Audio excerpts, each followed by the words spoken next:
Siphinde sibingelele futhi bazalwane kwelihle igama lomfowethu uJesu Kristu waseNazaretha. Siyambonga uNkulunkulu kakhulu. Siyaqhubeka nalama series sibuka izinhlupho ezizoba khona emhlabeni emva kohlwitho. Ezizohlupha abantu bonke abangayenzanga intando kaNkulunkulu baze basala ohlwithweni. Including abathi basindisiwe kodwa bethandizwe nezinto zalo. Bethanda impumelelo yalelizwe. Beyihlanganisa nama-systems alelizwe. Nalabo abangasindisiwe abathi bayasonta, abakufuna ukusindiswa. Bathi bayasonta, bathi bakhoza uNkulunkulu plus namadlozi nabafile nedombe. Bese kuba abahedeni nje abangayisho endlini zamasonto. Abayiphilela impilo abayithandayo, mabethanda ukubulala bayabulala, mabethanda udla izona bayadla izona, mabethanda ukutshontsha bayantshontsha, mabethanda ukuhlobonga bayahlobonga, mabethanda ukuphinga bayaphinga, mabethanda uqamba amanga baqamba amanga, banendaba nje bafele onembeza. Inhlupho lezi ezobelethelwa abantu abanjalo emhlabeni. So ke sizobheka ke manje upart 7. Part 7 sibheka izinhlupho ezizolethwa uNkulunkulu ethumela ingilosi lapha emhlabeni. Ziwulaka ziwukuhlupha abantu abangakholwayo. Sizobheka isambulo chapter 9 siqala ukufunda kuverse 13. Kulenhlupho lena before sifunde uhlobo lwenhlupho lolu amahashi. Lamahashi lawa azobe indlela achazwe ngayo azobe elethelwe ukuzobulala abantu abaningi emhlabeni. Uma lento uyibuka lana ngendlela achazwe ngalamahashi olunye uhlobo lwamadimoni. uNkulunkulu azowavulela ukuthi azokwenza lo msebenzi akade ewubekele lamadimoni ewabekele lesi sikhathi. Lezi ingilosi uNkulunkulu uyibekele lesi sikhathi. uNkulunkulu lezi ingilosi mase ivulela zizofeza i-assignment uNkulunkulu akade ebadalele yona noma edalele wona lo msebenzi. Lezi ingilosi ezidalele lo msebenzi. Sizofunda sokuzwa lokho la sofunda khona. Ngoba siyahlola ndawonye. Mhlambe mawedwa awu understand disho uthini lento. Ngiyafisa ukugcizelela ukuthi inhlupho lezi ezizohlupha abantu emhlabeni abangakholwa uNkulunkulu ophilayo, abangenawo uphawu lukaNkulunkulu. Lalela ukuthi zizobe zinjani lezi inhlupho. Ukufika egcineni kwalama series bazana kwalezi imfundiso la ngikhuluma khona ngenhlupho nje kuphela. Ngithandile nje kwahlala emoyeni wami ukuthi ngizi post njalo ngama Saturdays. Labo abathola ama notifications every Saturday ngo4 ekseni ngipostele kuzana lama series lawa afundisa ngenhlupho. Uma sesifike egcineni kakhona ungaphendukile kusho ukuthi uyobulukhuni ngempela. Uma usuzwile wathula ongashare kubantu lokho sokuzwile uyobe futhi ulukhuni ngempela. Awukwazi ukufunda kanjeni uzwe into enjeni uthule. Kumele uhlaba umkhosi uxwayisa abantu. Shaya icilongo ukhulume nabantu. Do something to warn people. Uthando lukaNkulunkulu yilo lwenza ukuthi kube nalencwadi esambulo alethe lezi zinto sikhulume ngazo. Indlela sithanda ngayo uNkulunkulu yenze ukuba thathu action ukuthi alethe uJesu emhlabeni azosifela ezonweni zethu. Akathanga nje uyasithanda kodwa uthathu action and action wakhe uyisacrifice. Nathi silindeleke ukuba uma sithi siyabathanda abantu bakaNkulunkulu sithathu action ngesesikuzwile ngesambulelwe khona. And lo action uyisacrifice ngoba kunezinto ofanele siyeke sidele ukuze labo bantu bathole lolu lwazi lolu. Kunento okufanele siyenze. Kunomhlatshelo ofanele siwukhiphe ukuze abantu bathole lolu lwazi lolu. Uthando lukaNkulunkulu lunjalo ke. Luno action phakathi futhi lune sacrifice phakathi.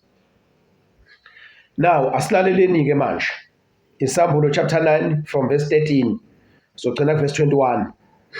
Uhlobo lwenhlupho lolu oluzoba khona emhlabeni akuyona inganekwane nje, akusona umbhalo nje ohlobisa nanti iBhayibheli, cha, isiprofetho lesi esizofezeka ngesikhathi saso.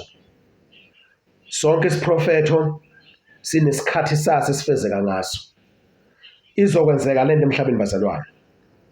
Masisalalele, cela umoya ongcwele akusize uqonde, uthathe isinqumo esihle, uyihlukanisele uNkulunkulu ophilayo. Ubalekele lolu laka. Verse 13, Isambulo 9. Ingelosi yesithupha yayisibetha ngezwa izwi livela ezimpondweni ezine ze-altari legolide eliphambi kaNkulunkulu. Uyabona uNkulunkulu wenza lento. Lithi kuyo ingelosi yesithupha enecilongo, thukulula izingelosi ezine eziboshwe ngasemfuleni omkhulu i-Eufrate. Zase zithukululwa izingelosi ezine ezilungiselwe ihora nosuku nenyanga nomnyaka ukuba zibulale okwesithathu kwabantu. Njoba ngikhuluma nawe nje kunengelosi eziwu-4 eboshwe ngaphansi komfula okuthiwa i-Eufrate, ulapha phesheya eMiddle East lo mfula. Ziboshwe ngaphansi lezi ngelosi. Ngeke ngabona-ke ku-social media ngoba i-social media abanikazi bayo bayayifunda kwesinye isikhathi izinto ezinje bese begijima bezodukisa abantu bakhipha izinto engafanele, ikhozi kaSathane, angisho njalo. Kune-information yokuphuma laphana kuthiwa hayi sekutholana into eyisimanga laphana emfuleni i-Eufrate, iBhayibheli aliprofethile lithi kwenza ukuthi abantu lezi zinto babe familiar ngazo so that bengezukunaka, kanti kusengamanga lento eyenzakalayo. Nanti iqiniso bazalwane, njengamanje kufanele sikholwe sisindiswe sidele konke. Amaphikankani laba abangafuni ukukholwa basihluphe, lungile ithuba labo kusesikhathi sabo, basihluphe, basidelele, bazwise ubuhlungu, basipersecute, bababulale abafowethu abafuna ukubabulala, it's fine. But siyeza lesi sikhathi nabo abazothola inhlungu evela kuNkulunkulu sempindiselo yolaka likaNkulunkulu. Kodwa njengamanje nabo basangaphenduka futhi. Sibatshela ukuthi umusa nabo bafanele. Basangashintsha lendlela nalokho ukucabanga kwabo. Bathatha inqumo ezinhle. Mhlawumbe khona uzakwenu omaziyo. Mhlawumbe khona isihlobo sakho saziyo. Mhlawumbe khona umuntu omaziyo. Njengamanje usasebenza kwi-system. Mhlawumbe i-colleague yakho uyayazi. Ugovernment walelizwe ukuthi lo olunye lohlobo labantu oluhlupha abantwana bakaNkulunkulu. Ngitshela ukuthi ithuba lakhe lokuphenduka lisekhona. Aphenduke afane noSawule eBhayibhelini, ngithi Izenzo chapter 9, wayehlupha amakholwa. Yena ethandwa izikhulu ezazikade zigqugquzela ukuthi kuhlushwe abantu abakholwa inkosi uJesu, abafundi bakaJesu. Kodwa uSawule wathi masephendukile naye wahlanganyela nebandla, wahlushwa kanye nebandla. Ngitshela uzakwenu ukuthi naye usangaphenduka. But uma engaphenduki mxwayise, umnikeze nansi warning eBhayibheli ukuthi nansi into uNkulunkulu azoyenza sizofika lesi sikhathi. Alright.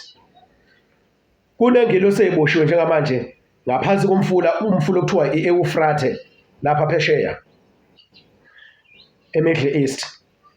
Right. Verse 5, verse 15, zase zithukululwa izingelosi ezine ezilungiselwe ihora, leli hora nololu suku nalenyanga nalomnyaka ukuba zibulale okwesithathu kwabantu, 1/3 of humankind, human beings. Abantu 1/3 abantu abazofa emhlabeni bebulawa yile nhlupho leni, bebulawa lezi zingelosi lezi. Kuzobe ngadlaliwe bazalwane. Batshela abantu bakini. Uma uthi uyabathanda batshele. Uma bekuthuka bekudelela batshele.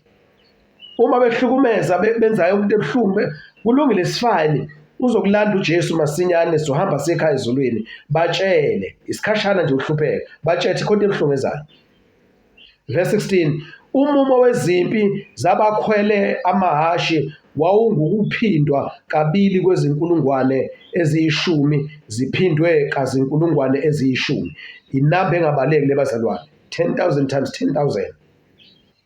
Nakanjalo ngabona ngombono amahhashi nabakhwelwe kuwo benezivikelo zezifuba zibomvu, benezivikelo zezifuba zibomvu njengomlilo, nezehiyakinte nezesibabule, namakhanda amahhashi ayenjengamakhanda ezingonyama, nasemilonyeni yawo kuphuma umlilo nomusi nesibabule. Lamahhashi lawa mayegijima kuphuma umlilo nomusi, intuthu enkulu emnyama nekhuzana nani nesibabule. Umlilo lo bazalwane. Amadimoni lawa kahle hle eza nobuhlungu basesihogweni. Abantu bazoshawa ngobuhlungu basesihogweni. Why uNkulunkulu enze lento uma ukuhlola ngomoya? Andukuba abantu bafike ekugcineni esihogweni la uphenduka ngasekho khona. uNkulunkulu uzobazwisa ubuhlungu basesihogweni ngenhloso nengethemba ubaba uNkulunkulu ngoba ebathanda laba bantu ukuthi hleze mabezwa lezi inhlupho bazophenduka. Ngoba uyabazi ubuhlungu balapha esihogweni uma umuntu eseze walahlwa khona inguna phakade. That's why lithi iBhayibheli uNkulunkulu umuntu umlandela kuze umono umlandela kuze bephe kwethuna. Ibhlungu lento uNkulunkulu azoyenza. But uyafisa ukuthi abantu baphenduke. But uNkulunkulu ungcwele, uNkulunkulu perfect, uNkulunkulu uthembekile. Ma uyisono uyisono. Uma ufanele ukufa, inkokhelo yesono ukufa. Ngithi amaRoma chapter 6 verse 23. Ngokuba isipho somusa sikaNkulunkulu singukuphila okuphakade kuKristu Jesu. Inkokhelo yesono kodwa ini ingukufa. Ngokuba inkokhelo yesono ingukufa, kepha isipho somusa singukuphila sikaNkulunkulu, singukuphila okuphakade kuKristu Jesu inkosi yethu. AmaRoma 6 verse 23. Ma umuntu enile uNkulunkulu uzomjezisa umuntu no matter ukuthi usithanda kangakanani. Abanye baneconcern ukuthi why uNkulunkulu ebathanda abantu bakhe kodwa abazwisa ubuhlungu omngaka. Umuntu mayengafuni ukwenza intando kaNkulunkulu, engenawo umthetho kaNkulunkulu, uNkulunkulu ufile lo muntu ephila. That is why uJesu njengoba simshumayela uJesu ophilayo, sizilethe ukuphila kubantu okuzobenza ukuthi babuyisane noNkulunkulu, balunge phambi kaNkulunkulu, belungisiswa ngokukholwa yile Nkosi uJesu. So that bezoshintsha icharacter yabo, bashintshe isimila sabo, bangabe besafuza uSathane, kodwa bafuza uNkulunkulu ngoKristu uJesu, owanqoba ukufa, wanqoba ithuna, wanqoba isono. Okuyena owanikela ngayo uJesu uba abe umhlatshelo ngegazi lakhe esusa izono zethu. Manje abantu abaningi bayebethi-ke bayijustify ngokuthi why uNkulunkulu ahluphe abantu abazwisa ubuhlungu obungaka. uNkulunkulu yabathanda abantu bakhe, ngeke abazwisa ubuhlungu omngaka. Umuntu mayefile akanasabelo kubantu abaphilayo. Umuntu ongenayo uNkulunkulu akanasabelo kubantu abanoNkulunkulu. Abantu abanoNkulunkulu ophilayo bayaphila. Abantu abangenayo uNkulunkulu ophilayo bafile. Akenze isibonelo. Uma ngabe isihlahla usisiphule emhlabeni ngoba umhlabathi uyisosi yokuphila kwesihlahla. Ngeke isihlahla usiphule usibeke emoyeni. Ukuze siphile kumele sinamathele emhlabeni, sibe attached nomhlabathi. Nakhona futhi bese usinikeza amanzi. Yona sosi yokuphila kwesihlahla leso. Ma usihlukanisa nomhlabathi namanzi, then siyafa leso sifile. Right. Uma uthatha ufishi ukhiphe emanzini, ufishi ukhiphe emanzini, awukwazi ukuphila phandle kwamanzi. Isosi yawo wamanzi, ukuphila kwawo isosi yokuphila kafishi amanzi. Then uyawubulala lo fishi uma ususa lapha. That is why iNkosi uJesu ithi yekana abafile bangcwaba abafileyo babo. Ngoba mayithi uNkulunkulu asenza umuntu ngomfanekiso wethu asifuze, waphefumulela umoya wakhe, umuntu waba umphefumulo ophilayo. Kusho ukuthi isosi yokuphila komuntu uNkulunkulu ophilayo. So ke uma umuntu esuka kuNkulunkulu umsusa emthombeni wokuphila kwakhe. Umuntu akwazi ukuphila phandle kaNkulunkulu. Umuntu ophila phandle kaNkulunkulu ufile. Noma ephila kodwa ufile. Kanti umuntu onoNkulunkulu ophilayo, unoJesu Kristu, noma ifica usuku lokuthi umphefumulo wakhe uyaphuma emzimbeni, lokho kuthiwa ukuhamba emhlabeni, noma lo muntu ehlukana nomzimba kodwa uyaphila usekuphileni ophakade lo muntu because unoJesu Kristu ongukuphila kuye. uJesu Kristu indlela neqiniso lokuphila. Akekho yakubaba uNkulunkulu ngaphandle kaJesu. Akukho ukuphila kumuntu ngaphandle kaJesu Kristu. Ukuphila kumuntu ngaphandle kaNkulunkulu ophilayo. So ke awukwazi ke manje ukuyilandulela ke uthi hayi uNkulunkulu ngeke babulala abantu nje sobala. Isibonelo nje sobala ukuthi ngisho ingane yakho uthi uyithanda kanjani, ngisho ukuthi umzali wakho umthanda kanjani, noma ubani ukuthi uyamthanda, ngaba unkosikazi wakho ngaba umnyeni wakho, but mase kuphuma umphefumulo ophilayo kumuntu, isidumbu leso sizobola sinuke size gcine sesiphelile. Ngisho sigcine sesiphelile kusala amathambo because ukuphila kuphumile kulomuntu, umphefumulo ophilayo uphumule kulomuntu.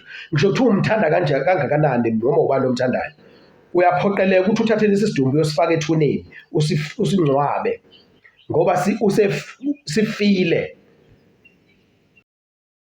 Lesi sidumbu umphefumulo, umoya, awusekho umphefumulo. So noNkulunkulu ke ma umuntu engenila okunguNkulunkulu ophilayo ufile.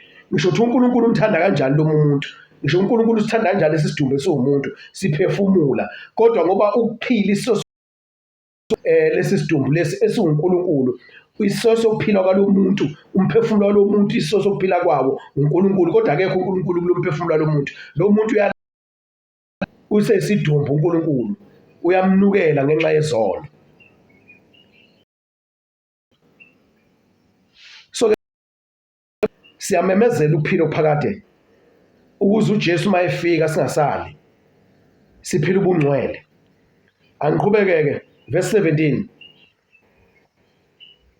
Nakanjalo ngabona ngombono phele kuwo babe nezivikelo, sengifundile verse 17.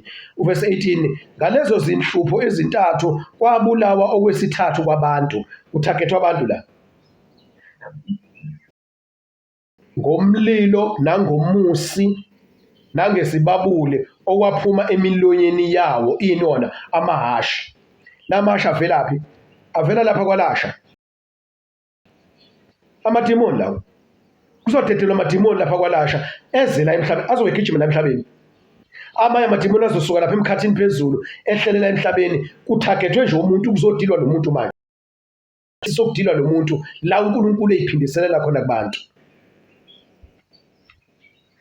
Usangayishintsha le ndaba, usangakubalekela lokho. 19, ngokuba amandla amahashi asemilonyeni yawo nasemisileni yawo, imlomo yawo ikhafula umlilo nesibabuli nomusi, bese kuthi emsileni khafula upoison.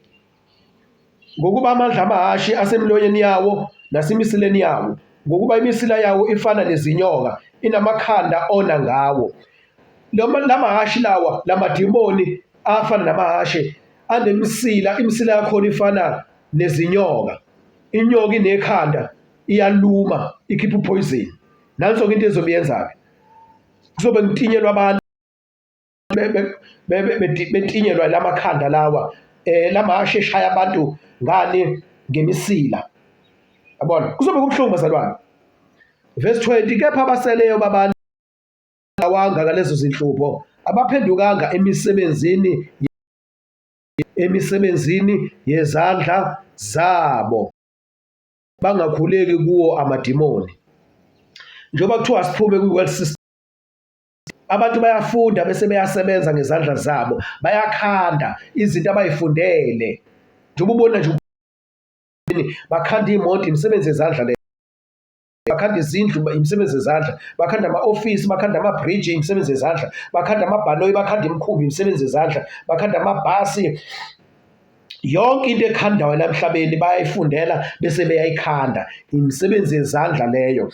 Ngokwenze njalo uma besebenza le misebenzi basuke bekhuleka kuwo amadimoni, ngoba imisebenzi evele emadimonini lena.